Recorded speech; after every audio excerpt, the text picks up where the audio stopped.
Olá, pessoal. Obrigado pela presença de todos. Hoje é ICTS, estamos muito felizes de promover esse webinar, DevSecOps, né, boas práticas para criar segurança, né, no seu ciclo de desenvolvimento.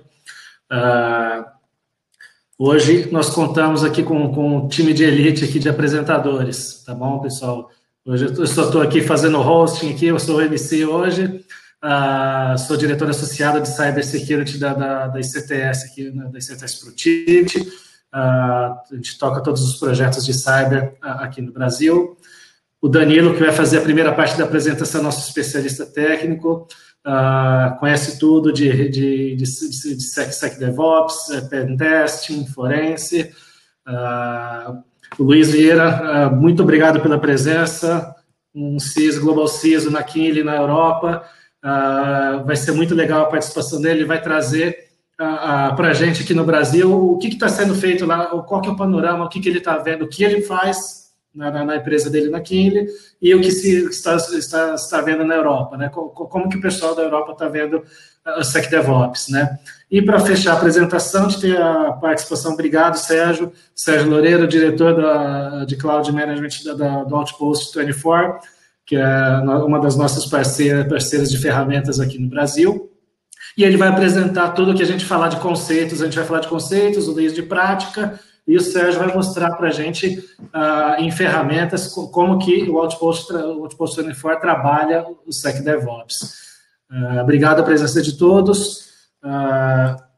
E eu já vou passar aqui para o Danilo iniciar sem mais delongas aqui. Vamos para a parte mais legal, mais interessante. Obrigado, Danilo. Pode iniciar, por favor. Show, obrigado, Matheus. Bom dia, pessoal. Bom dia a todos. Aqui a ideia é a gente passar um pouquinho sobre um pouco dos conceitos que envolvem o SecDevOps ou DevSecOps, né? Tem várias formas de falar, de chamar essa nova abordagem dentro do ciclo de desenvolvimento de software. O que é isso, na verdade, né? Bom, basicamente, quem é mais antigo aí na parte de TI vai lembrar que lá nos primórdios, década de 90, 80, final de 80, começo de 90 para 2000, o pessoal, quando ele desenvolvia aplicações de software, eles seguiam um método muito bem rígido, que é o pessoal chama de cascata, né? Fazia um desenvolvimento em cascata.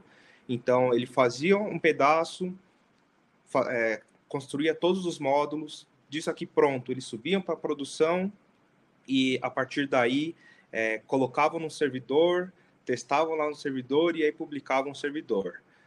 Isso fez com que, claro, a parte de desenvolvimento de software começasse a andar, a ter estudos em cima e ir se desenvolvendo, e uma evolução natural foi o DevOps. O que é o DevOps? Foi uma mudança, né? Como está aqui no slide, foi uma mudança de cultura e mindset. Por quê? Dentro aí, entre 2000 para 2010, o pessoal viu que esse modelo cascata era um modelo muito demorado, né? Então, eles começaram a utilizar metodologias ágeis. Eles queriam entregar mais rápido, né? Desenvolver e colocar uma aplicação, dar já a aplicação para o cliente no ar da forma mais rápida e, claro, da melhor forma possível. Então, eles começaram a buscar uma forma de fazer isso mais rápido. Aí foi o boom aí da metodologias ágeis. E então, nessa parte de desenvolvimento, teve uma grande melhora assim, na parte da velocidade de desenvolvimento. Porém, uma outra parte que era criar a aplicação, colocar no servidor, subir essa aplicação no ar, naquele servidor, publicar o servidor, isso ainda era muito demorado. Inclusive, isso envolvia não o time de desenvolvimento, envolvia o time de infraestrutura. Então, por conta dessa necessidade de integrar ou tornar mais próximo o desenvolvimento com a operação ou com a infraestrutura, que começou a ter esse mindset de DevOps. O que é isso? a pessoa, o desenvolvedor, quando está desenvolvendo, ele já desenvolve o código para suportar um ambiente mais, entre aspas, moderno. Aí estamos falando de containers, em arquiteturas microserviços, que eu não quero entrar nesse detalhe nesse momento, mas a ideia foi pegar o desenvolvimento e tornar ele mais próximo da parte de operação. Então, o cara, quando ele faz o código, ele cria já uma build, né? Cria seguindo, inclusive, o gráficozinho que tem aqui, que é bem legal.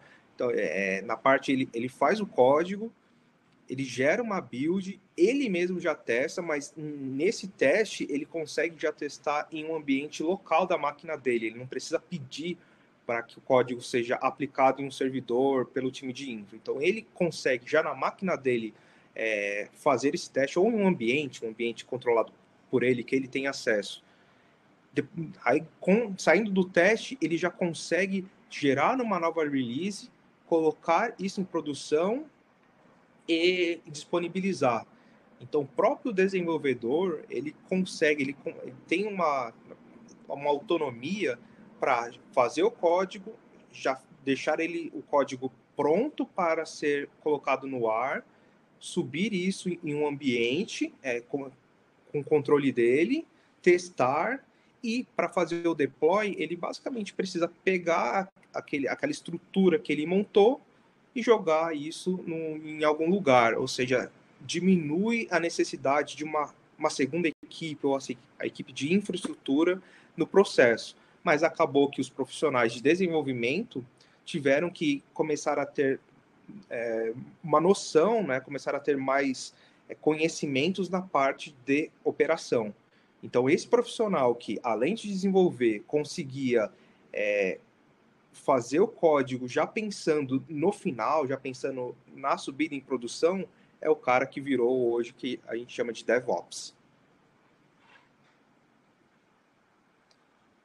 Então, o DevOps em si, ele teve um boom também, né? Ele é largamente utilizado globalmente, inclusive, porque ele trouxe justamente essa, primeiro, flexibilidade, segundo, a automação mesmo, né? Tornou o processo mais rápido, mais conciso e permitiu com que o código o código já fosse construído pensando no resultado final, na operação.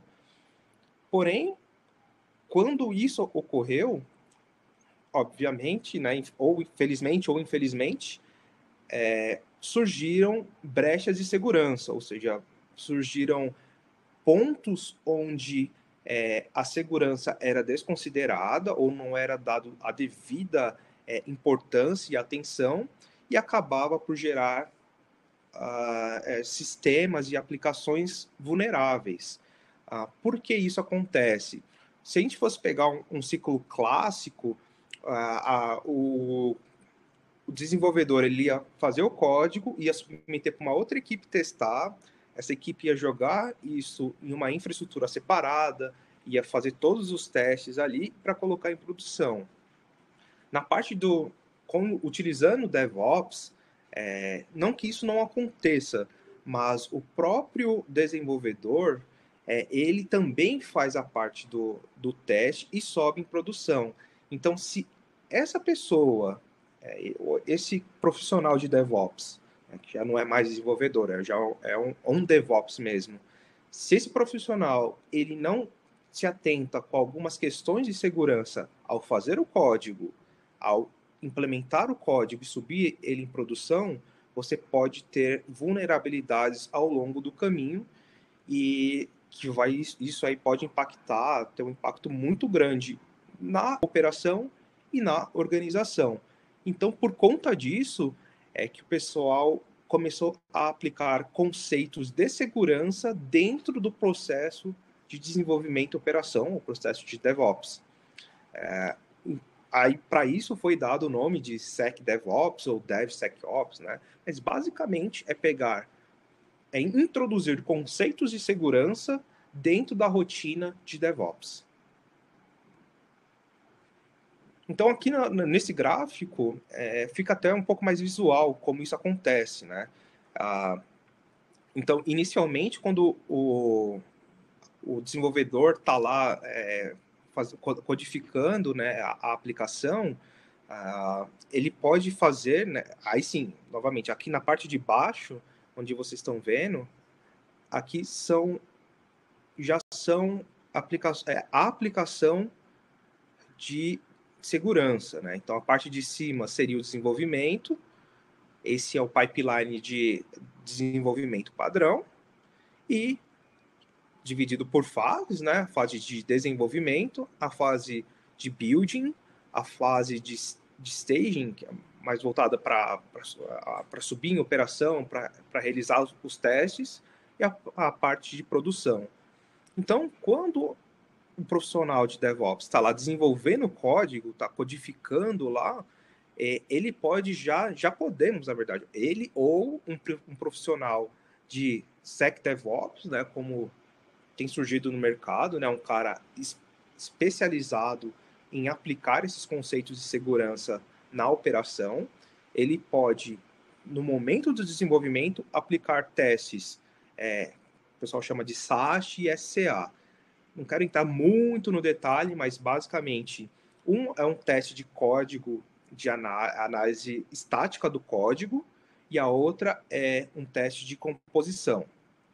Explicando o que é, novamente de uma forma bem sucinta, para dar chance de vocês verem isso. O teste estático está relacionado a pode ser automatizado ou manual, mas pegar o código-fonte e procurar, ir lendo o código-fonte e procurando vulnerabilidades logo no código. Então, se, por exemplo, tem uma brecha no desenvolvimento que permitiria um SQL injection, alguém que faz o teste estático naquele momento, no momento do desenvolvimento, se for identificado isso nesse estágio, no estágio de desenvolvimento, é muito fácil para corrigir. Só voltar para o desenvolvedor e falar, ó, essa linha aqui do código tem essa vulnerabilidade, você tem que colocar isso aqui para corrigir. Show. O problema é você descobrir isso lá na etapa de staging ou na etapa de produção, que você vai ter que voltar toda a sua esteira para arrumar um problema no código ou implementar controles, mas geralmente o pessoal volta. A parte do SCA, que é uma análise de composição, ele olha não somente o código, mas também as bibliotecas, geralmente open source, que estão sendo utilizadas naquela aplicação. Não sei se vocês se recordam, mas um tempo atrás teve uma vulnerabilidade muito crítica na biblioteca da SSL, se não me engano. Sim, é SSL. Então, isso fez com que algumas aplicações que utilizavam aquela versão da biblioteca fossem vulneráveis. E como isso é uma biblioteca aberta, né, open source, várias pessoas, várias empresas, várias aplicações utilizavam. Então, eles tiveram que voltar na parte de desenvolvimento, atualizar o código para corrigir essa vulnerabilidade. Então, na parte de desenvolvimento, é recomendado fazer esses dois testes, verificar o código-fonte para tentar achar vulnerabilidades e também olhar a composição, ver bibliotecas sendo utilizadas, componentes, módulos terceiros, open source, isso tudo é muito válido ser analisado. Quando o código vai para a parte de building, quando a gente chama de building, é que já foi feito uma possível release, né? Já foi compilado o código. Então, aqui a gente também pode fazer uma análise estática, uma análise de composição, ou também uma análise mais voltada para mobile, né? Então, quando aqui nesse estágio, a gente consegue fazer os mesmos testes do desenvolvimento, a diferença é que aqui já foi compilado, então se a gente achar alguma vulnerabilidade aqui, tem que voltar no desenvolvimento, corrigir, gerar e recompilar o código, o que não é um processo tão demorado, tão custoso, mas ainda assim é uma etapa adicional. E aí já tem ferramentas que são integradas direto com o GitHub, o Gitbucket, ferramentas que, inclusive, podem ser integradas com o seu IDE de desenvolvimento. Então, assim, essa parte aqui já está bem evoluída. Quando passa para a parte de staging, ou seja, eu vou jogar isso já num ambiente de homologação, vou jogar isso em um ambiente para fazer o teste. Aqui, novamente, a gente consegue usar o teste de composição.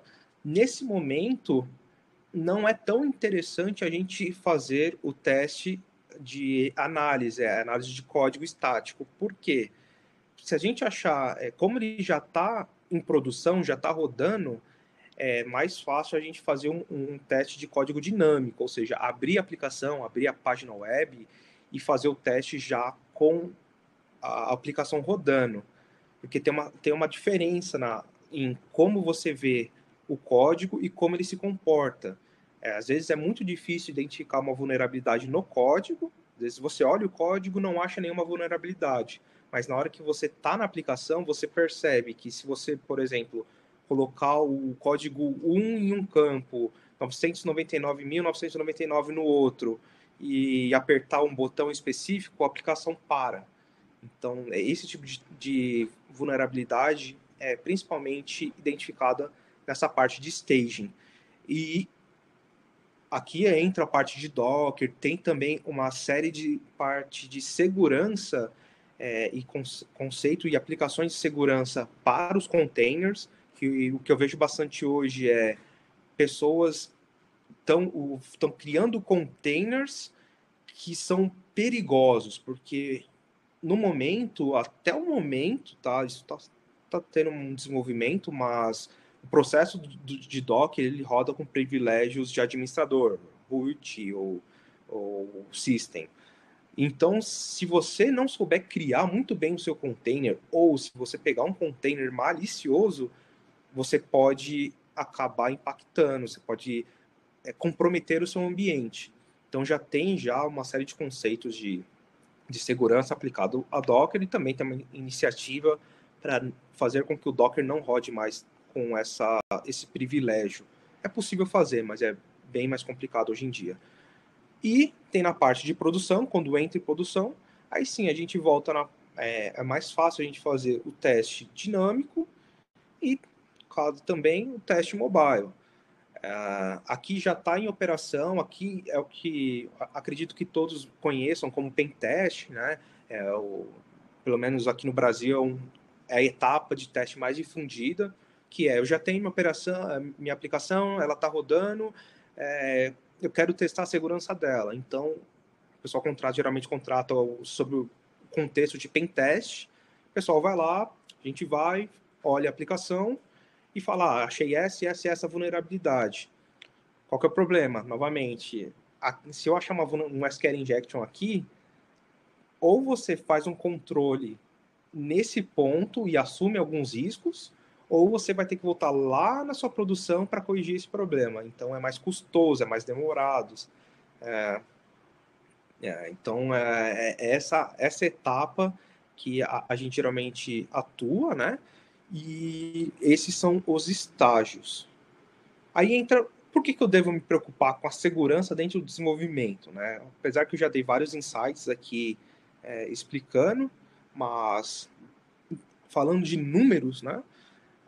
92% das aplicações web com falhas de segurança possuem falhas de segurança que podem ser exploradas. Isso é bem crítico, assim, né? Geralmente a aplicação web, por estar disponível na internet e a internet permitir que qualquer pessoa de qualquer lugar do mundo consiga acessar o seu site, se você não colocar nenhum tipo de controle em cima, permite com que você tenha uma exposição muito grande. Então, se um cara achar uma vulnerabilidade, esse cara for lá da Rússia, ele pode explorar isso e ter um impacto muito grande na organização. Um outro dado muito legal é que 45% das vulnerabilidades são identificadas durante a análise dinâmica. Como eu comentei, durante o que o pessoal chama de pentest, né? O pessoal mais conhece como pentest. Então, eu vejo que é cultural do brasileiro, das empresas brasileiras, se preocuparem com a segurança na etapa final. Então, fiz minha aplicação, faz o pentest, né? Vamos contratar um pentest, vamos fazer um pentest. O problema disso é, como eu comentei, né? Você vai ter que voltar lá no seu código para corrigir. 70% das organizações que fazem pentest, né, para testar essa eficiência e controle.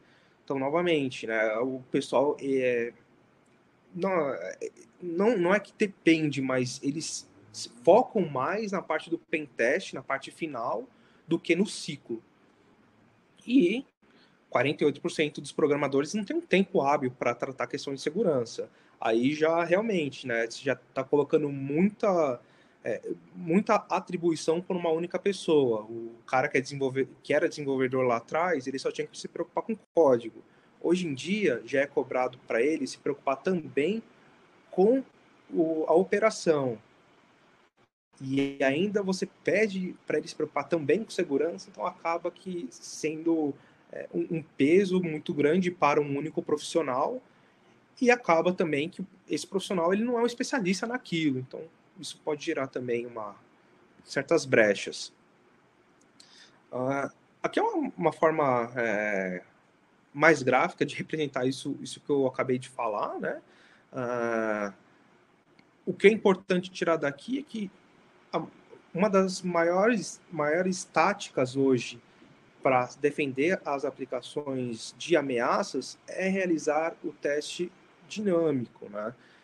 Mas o ideal seria que fosse implementado, as questões de segurança fossem sendo feitas ao longo da esteira. Então, o cara está no desenvolvimento, faz os testes de segurança que eu posso fazer naquela fase. Passou para building, deixa eu testar, deixa eu fazer um teste novamente. E não que esses testes sejam pentestes que demorem uma semana, ou 2 semanas, um mês. Mas aqui, inclusive, pode ser mais rápido.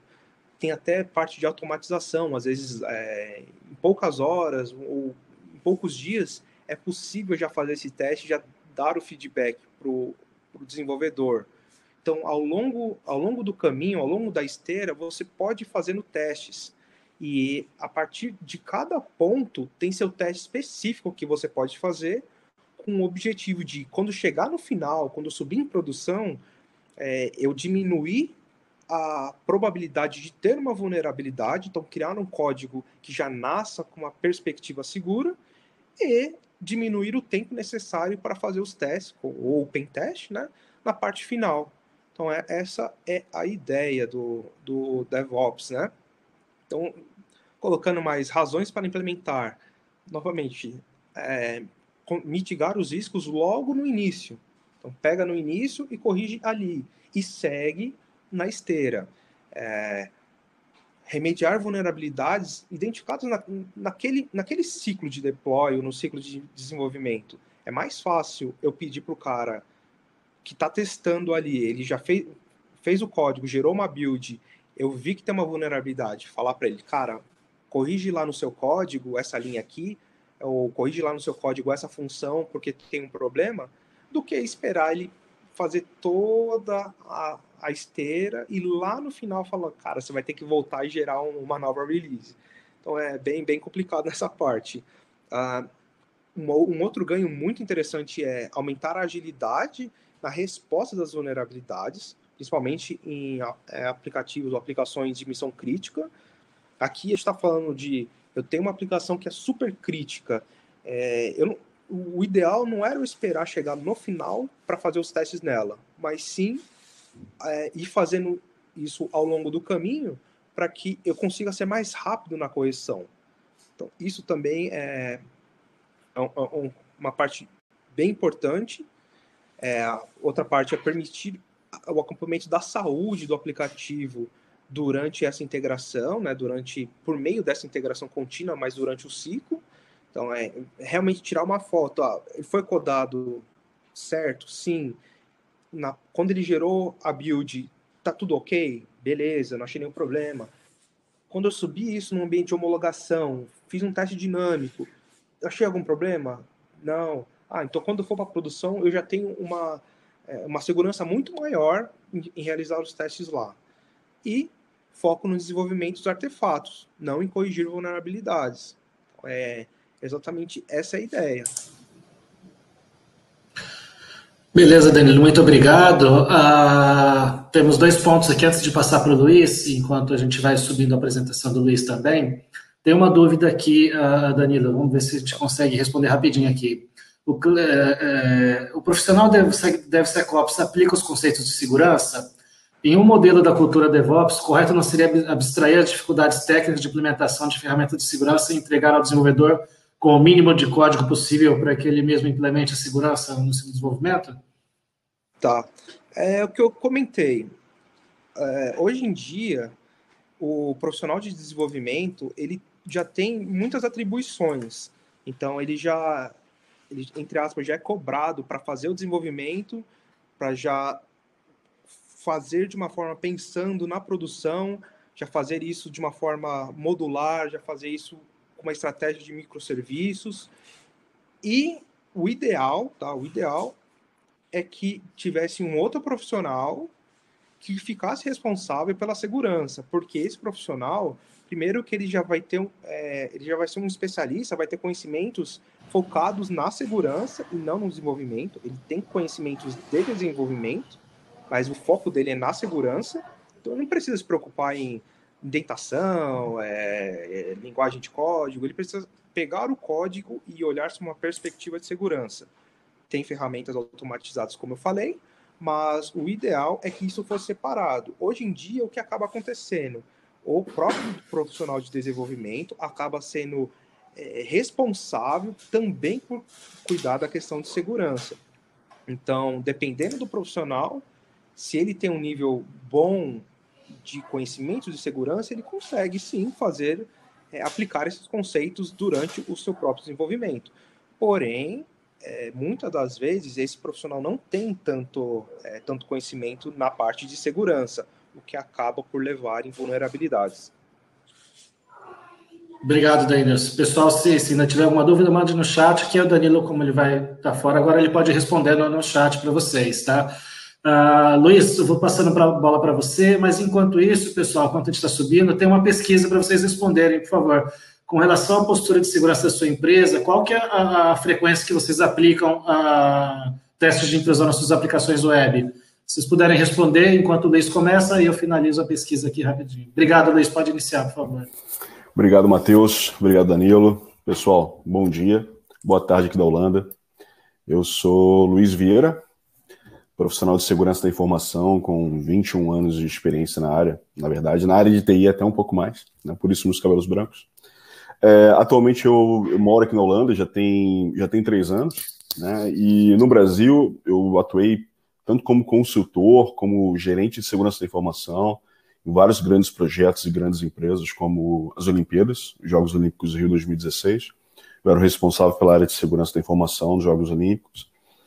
E aí, há 3 anos atrás, eu vim aqui para a Holanda para dar prosseguimento à minha carreira e também conhecer novos horizontes e ter novos desafios, né? E aqui é interessante porque a gente conseguiu ver, né, eu consegui ver alguns conceitos sendo aplicados que no Brasil ainda estavam um pouco imaturos, né?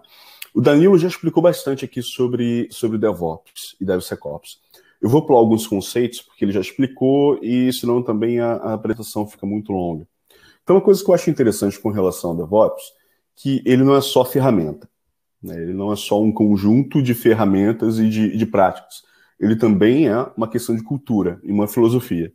Então, tem empresas que ainda estão com a ideia da equipe de desenvolvimento apenas. Outras já começaram a migrar para a cultura de DevOps. E algumas poucas já começaram a implementar o Security by Design, né, que aí sim, quando a gente junta isso, a gente mescla isso com a cultura do DevOps, se torna o DevSecOps, né? E a cultura do DevOps, né, a ideia do DevOps começou lá atrás, né, o site devops.com foi ao ar em 2014, mas a partir de 2010 já haviam algumas buscas no Google, a gente consegue mapear isso, porque também em 2010, além do site ruggedsoftware.org, também haviam alguns artigos publicados falando, né, sobre a ideia, né, a filosofia de DevOps para tornar a vida do desenvolvedor mais fácil, né, por um lado, e um pouco mais difícil por outro, mas também para poder agilizar o processo de desenvolvimento, né? Então, a gente cair também na questão dos métodos ágeis. Ao invés de ficar na dependência da equipe de infra para poder implementar a estrutura necessária para o desenvolvimento, para os testes serem feitos, o desenvolvedor ele ganhou autonomia para fazer isso por conta própria, né? Para criar as camadas necessárias e os ambientes necessários também para poder realizar os seus testes, o seu desenvolvimento, o deployment e por aí vai, né? Então, a gente tem aqui algumas coisas importantes que a gente tem que ter em mente, é que assim, os DevOps, várias vezes ao dia, precisam tomar decisões relacionadas à segurança. Então, isso é um ponto importante que a gente precisa ter em mente. Mesmo que não tenha inicialmente, né, a segurança ali como parte da prática diária, ainda assim decisões são tomadas que afetam a segurança do ambiente e da aplicação, né? Os invasores, né, os criminosos, os atacantes, eles também descobrem falhas de segurança e exploram essas falhas todos os dias, várias vezes ao dia. Só que os times de segurança muitas vezes não têm os recursos disponíveis e necessários para manter o monitoramento, para realizar a mitigação das ameaças e dos riscos existentes, fazer a avaliação dos novos riscos que estão surgindo, né? Avaliar, por exemplo, nova arquitetura, uma nova aplicação, novo ambiente e tudo mais. Então, se a gente deixa todo o trabalho, né, toda a preocupação com segurança nas mãos do time de segurança, a gente tem também uma falta de recurso. Enquanto que o pessoal de segurança não tem envolvimento direto com o desenvolvimento. Então a gente precisa pensar como é que a gente consegue cobrir esse gap, né? Como é que a gente consegue resolver esse distanciamento que existia e que ainda existe em muitos lugares entre segurança e desenvolvimento, né? Então a gente tem também algumas oportunidades que são dadas para os atacantes, né, para os criminosos, que envolvem pessoas, porque pessoas são seres humanos e cometem erros, né? Então, eles são factíveis, são suscetíveis a e-mails de phishing scam, spear phishing, engenharia social em geral. Processos que, por si só, também são falhos, porque são desenvolvidos por humanos, e humanos são falhos, né? E brechas nesses processos também que podem possibilitar fraudes, né? Facilitam o processo de fraudes. E a terceira oportunidade também é entregue pela área de tecnologia, né? Porque quando a gente tem um ambiente muito complexo, dificulta o monitoramento e também aumenta a reutilização de componentes.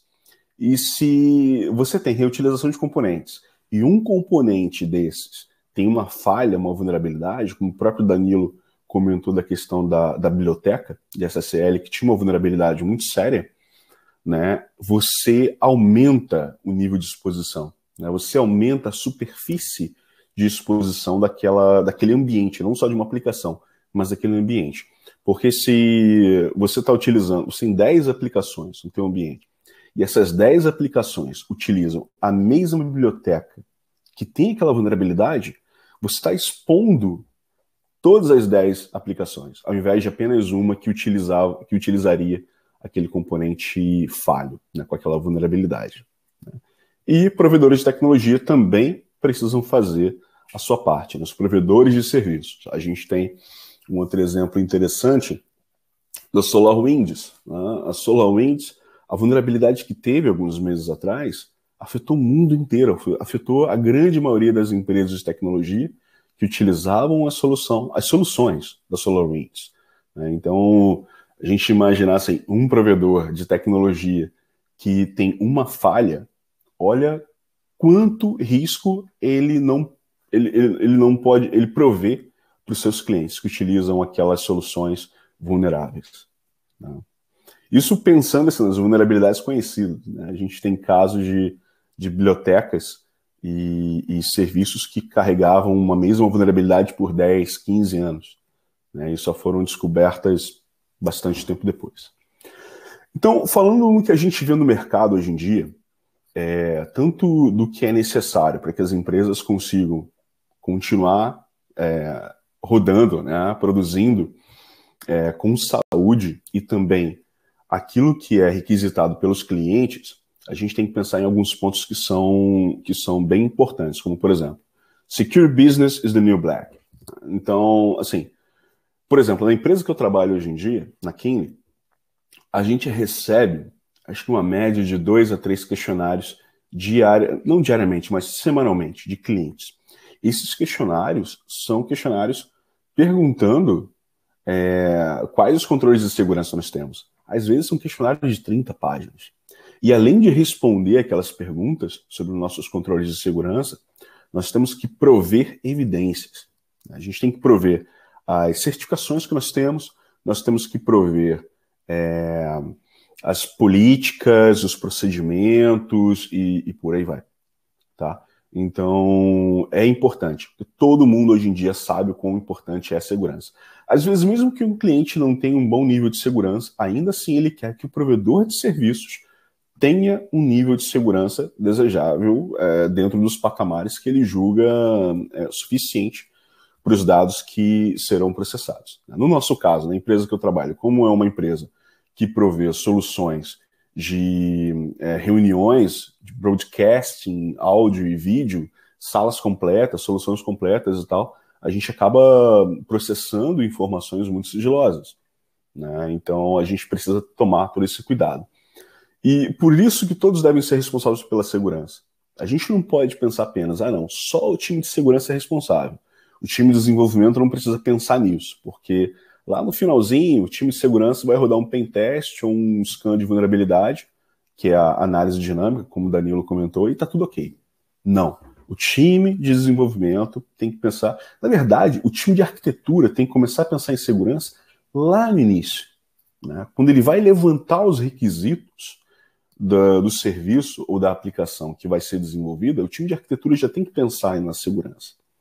E, posteriormente, o time de desenvolvimento também tem que pensar na segurança para que ele consiga implementar a segurança, o conceito de security by design, em todas as fases do ciclo de desenvolvimento de software. Senão não funciona. Senão a gente vai tentar corrigir as vulnerabilidades só quando já está em produção. E aí você tem um gasto maior de tempo e você tem um gasto maior de dinheiro. Porque na área de negócios, tempo é dinheiro. Se você coloca um desenvolvedor para gastar 20 horas na mitigação de uma vulnerabilidade, depois que uma aplicação já foi para a produção, ele poderia ter gasto 5 vezes menos lá na fase de desenvolvimento ainda.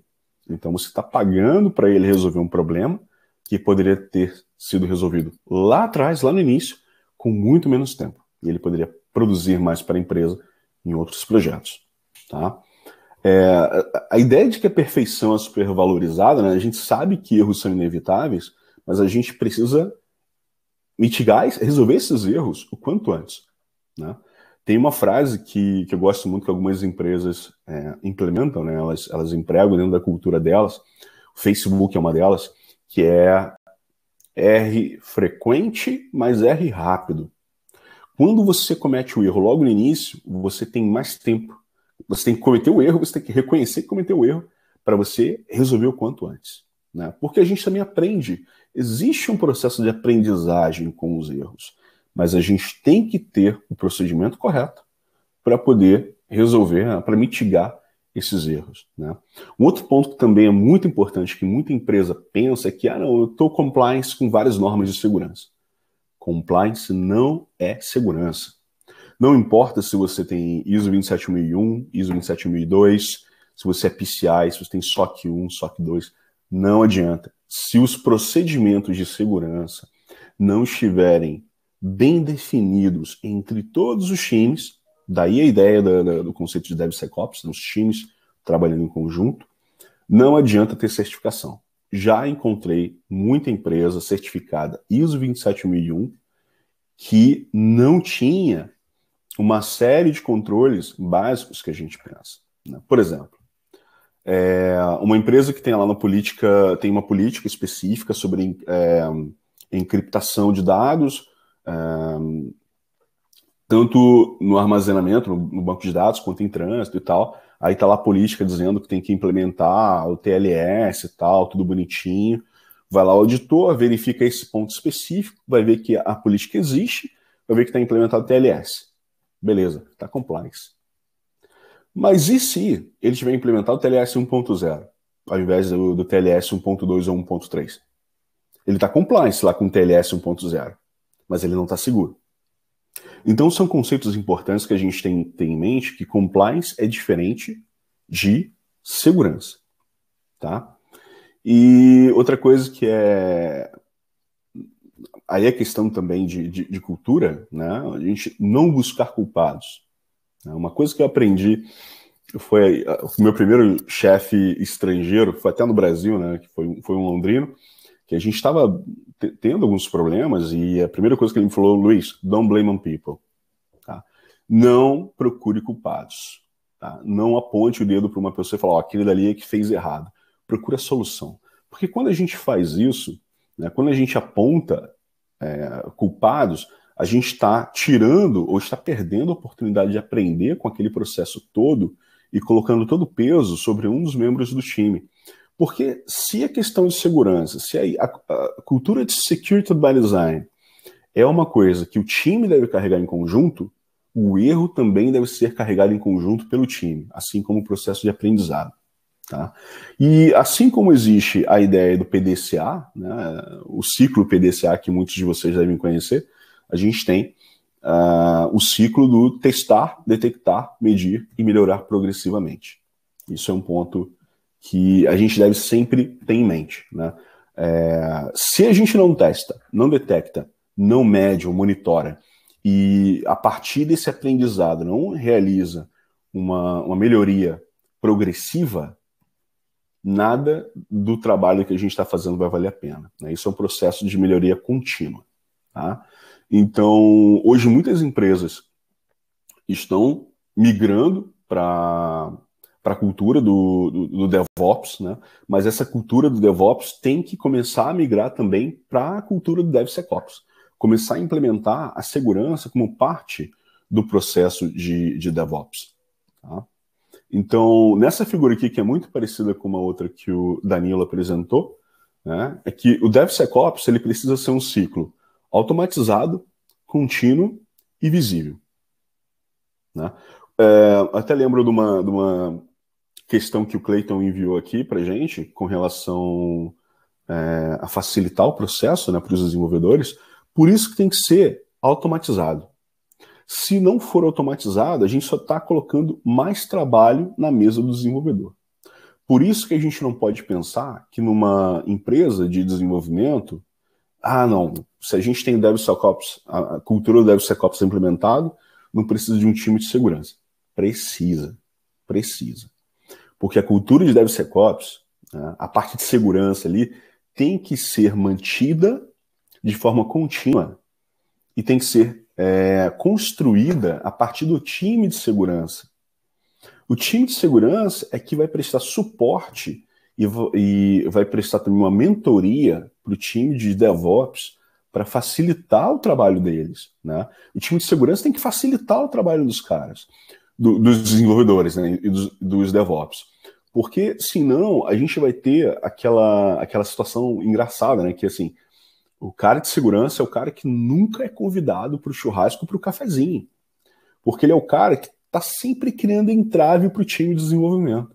E é isso que a gente tem que evitar. Né? E como é que a gente evita isso? Automatizando os processos para facilitar a vida do time de DevOps. Né? E tornando esse processo contínuo para que dentro da continuidade haja uma melhora progressiva. No início é dolorido. Né? É lei da física. Né? Você sair do estado ali de inércia, você precisa de um esforço maior. Então, no início, você vai encontrar muitas vulnerabilidades, vai encontrar uma série de problemas e tal, mas com o tempo isso vai melhorando progressivamente. E a visibilidade é importante para que você prove isso. Olha só como é que a gente está melhorando. Olha só como é que em 2018 a gente estava assim, agora em 2021 a gente está assim.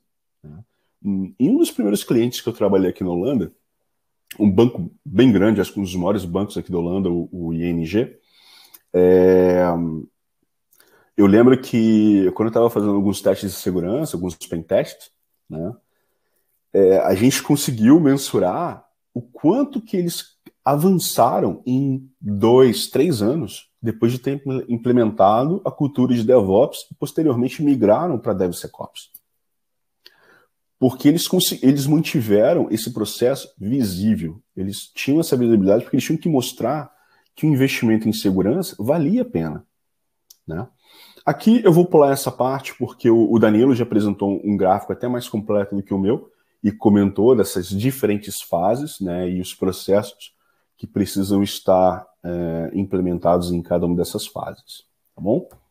Agora, quem cuida dos bugs? Né? A gente falou, os DevOps, né, os DevSecOps, os desenvolvedores com conhecimento de segurança, tem conhecimento para fazer tudo. Depende.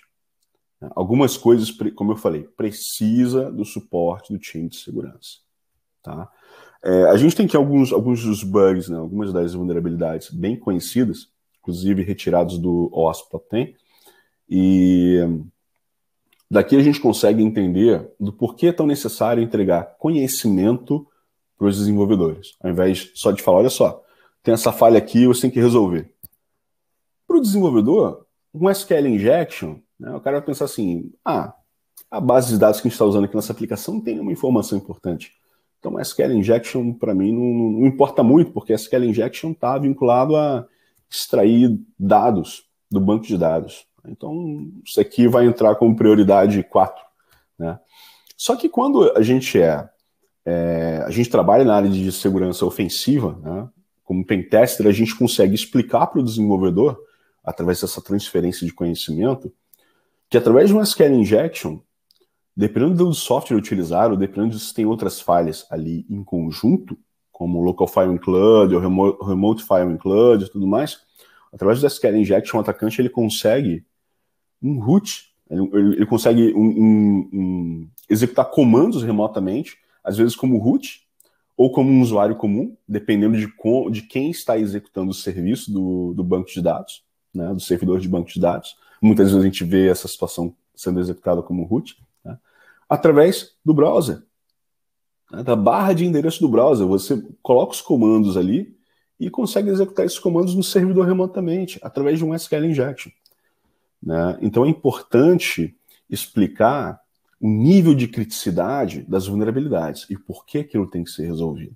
Né? Então, proteção ideal, detecção é obrigatório. Porque se a gente não tem esse processo de detecção, monitoramento, né, como eu falei antes, tem que ser algo contínuo, a gente não consegue ter uma real noção do que está acontecendo. Aí a gente enfrenta o famoso Shadow IT, né, um monte de coisa ali de TI que a gente não sabe que existe, ou incidentes que a gente não mapeou, não tem aprendizagem vinculada àquilo dali. Por isso que é importante, inclusive, transformar os eventos de segurança em incidentes e problemas, para que a gente consiga mapear quais são as causas, raízes, e a partir dali mapear outros ambientes ou aplicações que tenham os mesmos problemas, que só não se manifestaram ainda. Né? E com isso a gente consegue a melhoria progressiva, senão não funciona. Tá? Então como é que a gente consegue começar a implementar isso? Como é que a gente consegue mudar essa mentalidade, essa cultura de DevOps para DevSecOps? Ou de desenvolvimento comum, né? Só um time de Dev para DevOps e DevSecOps. Primeira coisa, propensão mais do que dizer não. O que isso quer dizer? Ao invés de ser o cara de segurança que fala não para tudo, né, bloqueia tudo, seja mais propenso a analisar, sentar e entender a necessidade do time de desenvolvimento e, o mais importante, a necessidade da área de negócios. A gente não está ali para poder criar dificuldades, a gente está ali para atuar junto com a área de negócios e facilitar o trabalho dessas outras pessoas de forma segura. Tá? Segurança e Data Science mais do que FUD, Fear, Uncertainty and Doubt. Né? Melhor a gente ter noção do que realmente está acontecendo baseado em dados do que baseado em medo, incerteza e dúvida. Né? Mas a gente só tem isso com informação, com measurements, mensurando, né, tendo esses dados à mão. Contribuição e colaboração aberta. Isso é muito mais importante e muito melhor do que só definir uma série de documentos com requisitos de segurança e falar para os desenvolvedores assim, ó, é isso aqui que você tem que seguir. Tá? É sua obrigação seguir isso daqui. Colaboração é muito melhor. Você vai ser mais bem visto e vai receber o suporte necessário, porque se for trabalhar só com requisitos, muitas vezes chegam num ponto de escalonamento e tal. Escalonamento não. Escalar, né? Você tem que escalar para a gerência, para o chefe do time, isso sempre gera atrito. É bom evitar. Serviços consumíveis de segurança com API, mais do que controles e manuais mandatórios de segurança. Se você utiliza API, é sempre interessante você implementar a segurança através da API, você consegue monitorar muito melhor, tá, do que através de controles e manuais mandatórios de segurança. Scores de segurança voltados para o negócio, mais do que selos de segurança. Como eu falei, compliance é uma coisa, controles de segurança atuando e funcionais são outra coisa completamente diferente.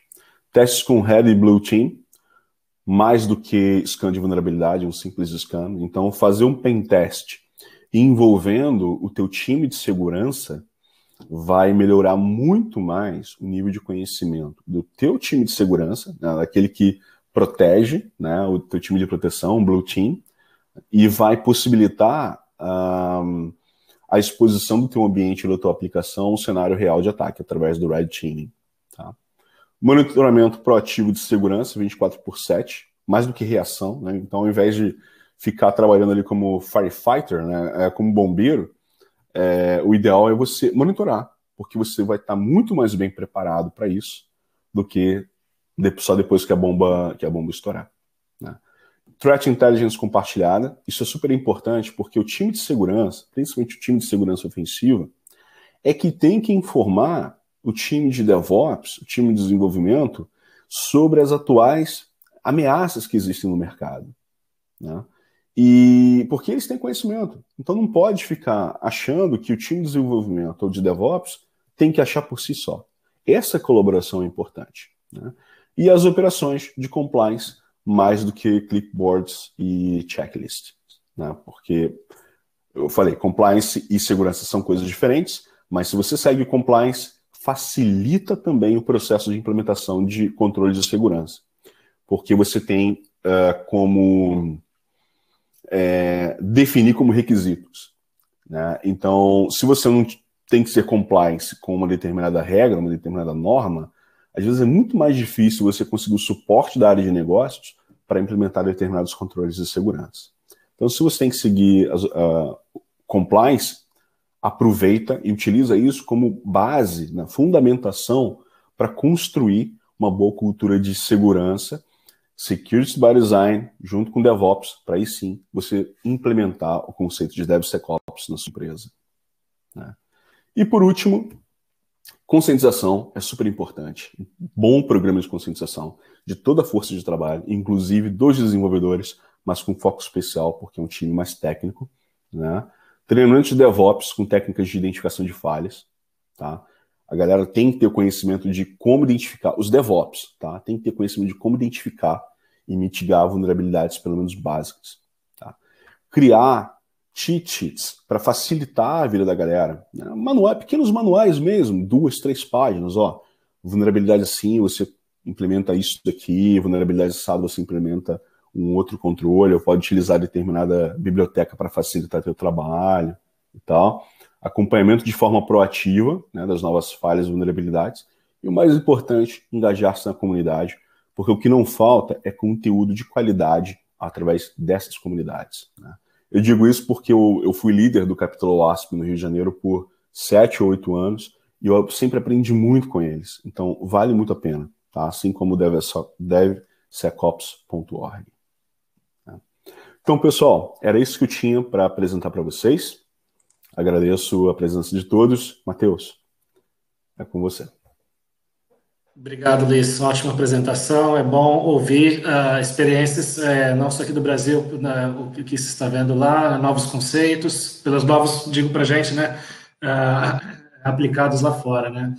Eu vou passar a bola para o Luiz. Pessoal, a gente avançou um pouco o horário, mas fiquem que essa próxima parte é muito legal também. Enquanto a gente vai subindo a apresentação para o Sérgio, a resposta da primeira pesquisa, 2/3 dos respondentes fazem testes mensalmente e 1/3 trimestralmente. E aí eu já peço para colocar a segunda pesquisa e o pessoal vão respondendo enquanto o Sérgio começa a apresentação dele. Obrigado, Sérgio. Um abraço.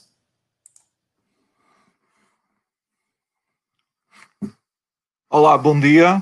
Bom dia a todos. Eu sou o Sérgio Loureiro, estou em França há mais de 20 anos agora, por isso desculpem lá o português um bocado enferrujado. E eu vou passar, por causa do tempo, vou passar diretamente às ferramentas, mas primeiro são algumas palavras da Outpost, uma empresa baseada na Suécia. Aqui é uma fotografia do sul da Suécia, onde são os nossos headquarters, desde 2001, e tudo começou com ethical hacking e depois vulnerability management. Por isso temos o nosso próprio scanner de vulnerabilidades. E depois evoluímos com a parte de application security, e é onde eu vou falar mais, e fazemos ferramentas para a DevSecOps. E finalmente em 2010 a Outpost 24 comprou uma empresa especializada em cloud, que é a Seclude IT, e eu era o fundador e CEO da Seclude IT, e desde 2010, então, ou melhor, 2018, sou o diretor de produto sobre esta parte de Cloud and Container. Por isso a Outpost tem Vulnerability Management, Application Security e Cloud Assessment. Bom, como eu dizia, o Danilo e o Luís já falaram bastante dos aspectos organizacionais, e por isso vou passar rapidamente sobre esta parte para ter tempo de vos apresentar as nossas ferramentas a seguir. Por isso vou passar esta parte que já foram tratadas pelo Danilo e pelo Luís, com as estatísticas e com os silos, e vou passar diretamente a esta parte das ferramentas. Antes de entrar mesmo no assunto, é importante conhecer as práticas do cliente primeiro, ou seja, saber a frequência dos sprints. Estamos a falar de algumas horas de vez em quando, normalmente mais semanas ou 2 semanas de sprint. O que é que já está que ferramentas é que estão a utilizar, como é que o ciclo está automatizado, que testes é que já fazem, quais são as ferramentas que utilizam para fazer o build, Jenkins, por exemplo, e se eles é importante saber se já têm que nós dizemos muito noisy, muito barulho, ou seja, muitos alertas que já estão são difíceis de controlar pela equipa. Por isso é importante desde o princípio de qualificar esta parte, para depois poder orientar o cliente para as melhores ferramentas e da maneira de integrar as ferramentas da melhor maneira. Aliás, como o Luís disse, tentar fazer tudo bem desde o princípio não é um grande passo. É melhor fazer baby steps e claro que nós corrigir no desenvolvimento principalmente as coisas mais, ou as vulnerabilidades mais críticas, mas também podemos compensar, e principalmente no início, como o Luís disse, podemos começar com páginas e páginas de vulnerabilidades. Depois podemos, num primeiro tempo, utilizar outras maneiras de limitar a superfície de ataque, tipicamente IPS e Web Application Firewalls. Por isso, começar top-down, verdadeiramente as vulnerabilidades importantes, e depois poder fazer as vulnerabilidades menos importantes. E quando estamos a falar com DevOps, vocês já sabem que é extremamente importante de se integrar nas ferramentas e no ciclo que já está deployed, de maneira a que não seja ainda mais uma ferramenta a mais que faz um relatório diferente e que é mais uma source, uma fonte de problemas e de alertas. Por isso, agora, voltando ao DevSecOps e falando mesmo de ferramentas.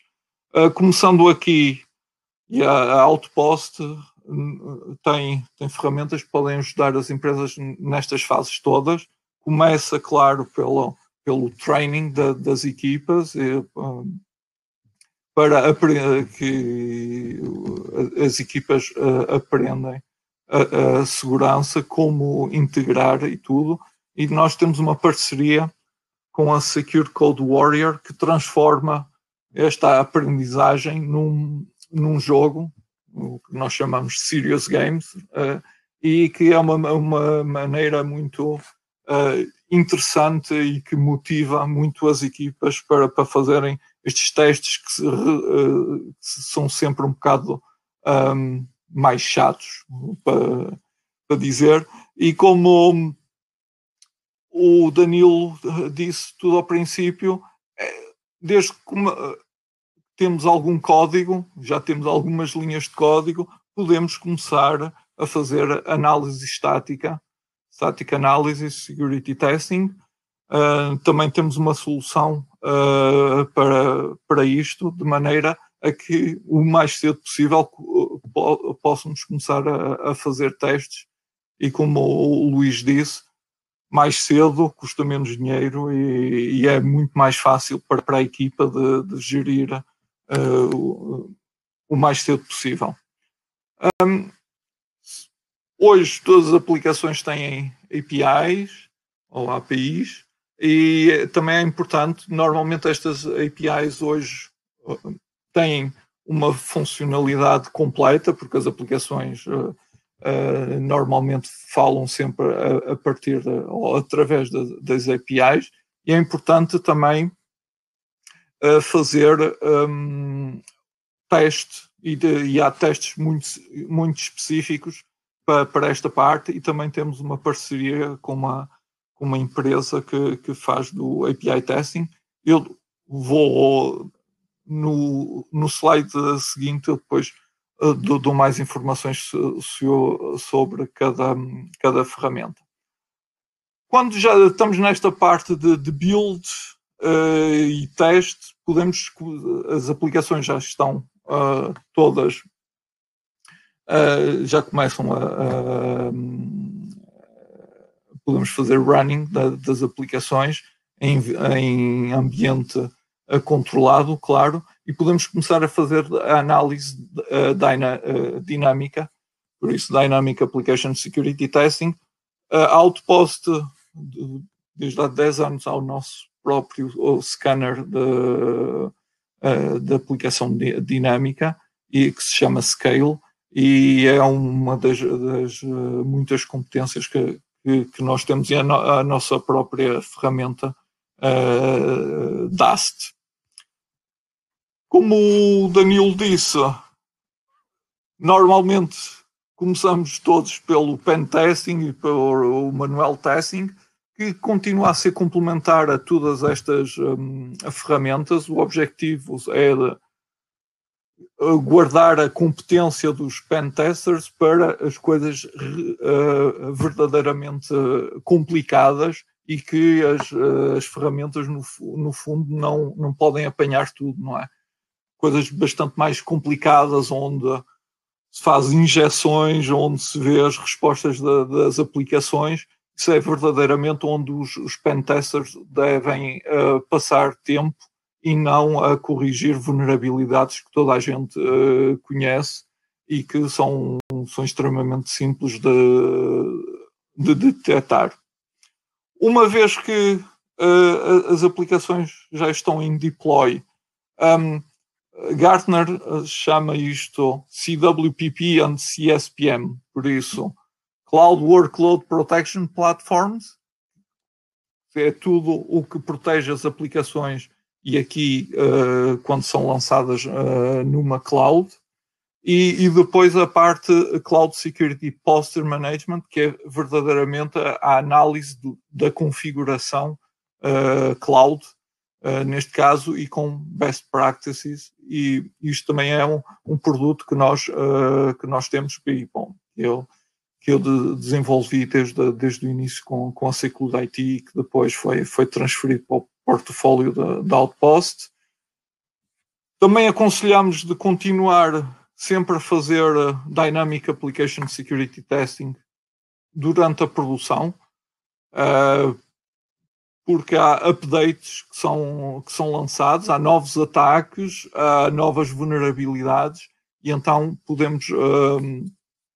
em produção é bastante mais crítico, é importante que o monitoring continue a ser feito. E finalmente temos um serviço que também vou apresentar depois, onde o output desta análise dinâmica é verificado e aprofundado por pen testers que vão fazer mais testes mais profundos depois. Por isso, passar de uma forma linear, que é mais fácil de visualizar, e começando na parte educação, nós temos um parceiro que se chama Secure Code Warrior, que faz esta parte em Serious Games. Depois na parte de Security or Static Analysis, a parte uma parceria com a Defense Code, que faz análise estática. Principalmente, o Luís falou nisto, e o Danilo também, na parte de Software Composition Analysis. A Outpost tem o próprio produto que se chama CloudSec Inspect. É o produto que vai se conectar ao registry, vai ver todos os containers, e por isso é especificamente para as empresas que utilizam containers. Vai ver e vai recuperar todos os containers, vai analisar de maneira que a equipa de desenvolvimento tem sempre um repository ou um registry com containers que não têm vulnerabilidades. Bom, esse é sempre o objetivo que temos, e por isso é onde entra esta composition analysis. Como já disse no slide antes, API Testing, também temos uma parceria, uma solução com a APSec, que permite ir mais longe especificamente nas APIs, e depois na parte de Dynamic Application Security Testing temos o nosso próprio scanner, que se chama AppSec Scale, onde vamos fazer uma grande parte de maneira completamente automática ao ASP Top 10, que continua a ser o standard mais importante nesta área. E esta AppSec Scale pode ser complementado com serviços de pentest, onde há uma análise em contínuo, principalmente com o nosso serviço mais completo, que se chama SWOT, onde temos uma equipa dedicada na Suécia, que vai verificar e testar de maneira mais profunda as aplicações. Claro que tudo o que é, e hoje só falamos de aplicações, mas todas estas aplicações vão fazer running e vamos fazer deploy em infraestrutura, e também é importante de continuar a assegurar a segurança da infraestrutura, e por isso no nosso Vulnerability Scanner chama-se NetSec OutScan, e pode ser, e a parte de teste de configuração notamente da cloud se chama Cloud Security Inspect. Por isso a Outpost tem uma gama completa que pode ajudar em todas as fases do Software Development Lifecycle. Ô Sérgio, aproveitando aí esse slide, veio uma pergunta um pouco antes desse slide, né, perguntando se o Outpost faz análise em SAST. Acho que você, né, já endereçou aí, né? Mas se puder só confirmar aí a resposta. Obrigado. Certo.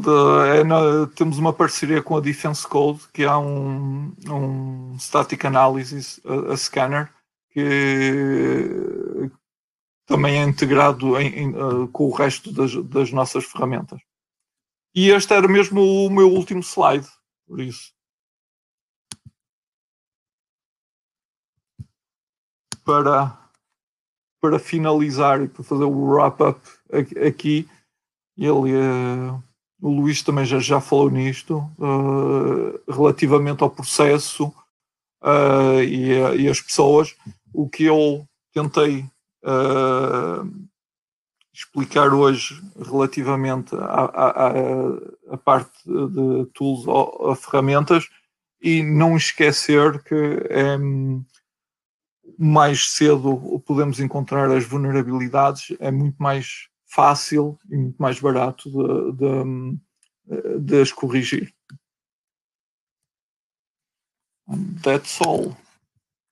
Muito obrigado. E desculpem alguns pontapés na gramática e o meu sotaque bem português.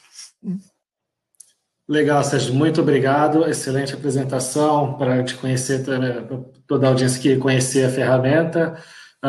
Só para não ficar a pesquisa em aberto, quando a gente perguntou na última pesquisa quando sua empresa pretende implementar os conceitos de SecDevOps, né? Metade, 50% dos respondentes disseram ainda esse ano e 25% nos próximos meses. Tá? Então, pessoal, caso tenha alguma dúvida, vocês têm nossos contatos, pode enviar para a gente da CTS Protivity. E, novamente, muito obrigado pela audiência, muito obrigado, Sérgio, muito obrigado, Luiz. O Danilo teve que sair já, mas muito obrigado a todos pela excelente apresentação. E se cuidem, pessoal. Um abraço. Tchau, tchau. Obrigado, Luiz. Obrigado, Matheus. Obrigado, Sérgio, Matheus. Obrigado a todos. Boa tarde para vocês. Bom dia. Obrigado, Deus.